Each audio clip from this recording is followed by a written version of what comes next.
Xanthe Soto, Girl Genius. Wind Power. By Sydney Taylor. Many thanks to my sister. Once upon a time. Yes, that sounds nice. Once upon a time. My name is Xanthe Soto, and I'm the only 12-year-old genius in all of New London. The city is built on steam-powered devices, most of which were created by my father. He is an inventor, just like I aspire to be. I have a long way to go, of course. Women generally aren't accepted as inventors or scientists in New London. But I will find a way. Right now, I'm working on my single greatest invention, a thing to end starvation in New London. Hungry orphans live all over here, and I want to help them. It isn't fair for some families to have lots of money and food while others have none. My invention will save the city. It's close to being done, but I'm missing one crucial part. I don't know what it is, though. Science can only go so far in finding the unknown. Human innovation must take over where science stops. So what exactly is this crucial part? Where do I get it? I have no idea. One would assume quite reasonably that me and my father are great partners in inventing. I don't see him often, though. He spends most of the time in his private workshop. My mother, well, you're going to figure it out, passed away a long time ago, and I barely remember her. I'm not lonely, though. I have my best robot friend with me at all times, Gizmo. Gizmo's a dog, but I built him. Gizmo's my best friend. Hey, Gizmo, I said, grinning, go fetch me the biggest wrench you can find, please. Gizmo barks twice and runs off while I wipe my hands, now covered in machine grease, on my work dress. It's covered by an apron, but I'm famous for getting dirty in the workshop. Most girls my age are interested in fashion, but I just want to invent. When Gizmo gets back with the wrench, I tighten the last screw. Whew, that's it. Good job, Gizmo. I carefully sneak out of my workshop. I'm hungry for a sandwich. My father was sitting in the kitchen with his sandwich and his special coffee. I backed up quickly, hoping he did not see me.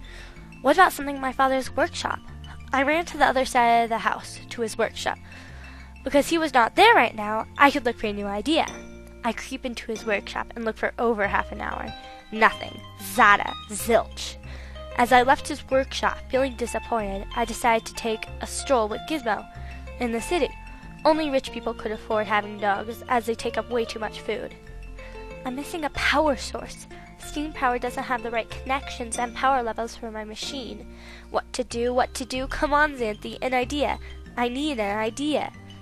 I decided to buy a croissant from my favorite cafe, a beautiful shop run by a nice older couple of friends of my father. My father won't let me drink coffee yet, but I think I'll try some as soon as I'm old enough. Gizmo sits under my seats and barks at people passing by. Come on, mine, you can do it. An idea, anything. As I was having a mental conversation with myself, I suddenly saw some children nearby. A small boy, maybe 6, with raggedy clothes and dirt smudged on his nose, stands with a small pinwheel in his hands. A small twirly pinwheel in a brownish color. A girl looking even sadder watches the boy.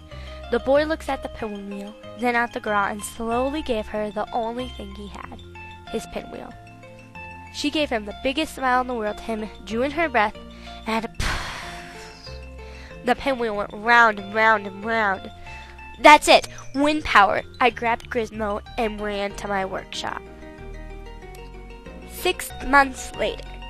I stepped off the stage as the sound of clapping followed me. The opening of the first Women's Science Observatory was today, and I just cut the ribbon. As I said those words, the toast to the observatory, a wave of contentment came over me. I did it. My machine is done. My father comes up to me. At first I was scared. Did he like my work? Was he proud? Hello, Father, I said carefully, hesitantly. My father said awkwardly. I'm proud of you, Xanthe. Your mother would be proud as well. We should work together at my workshop soon.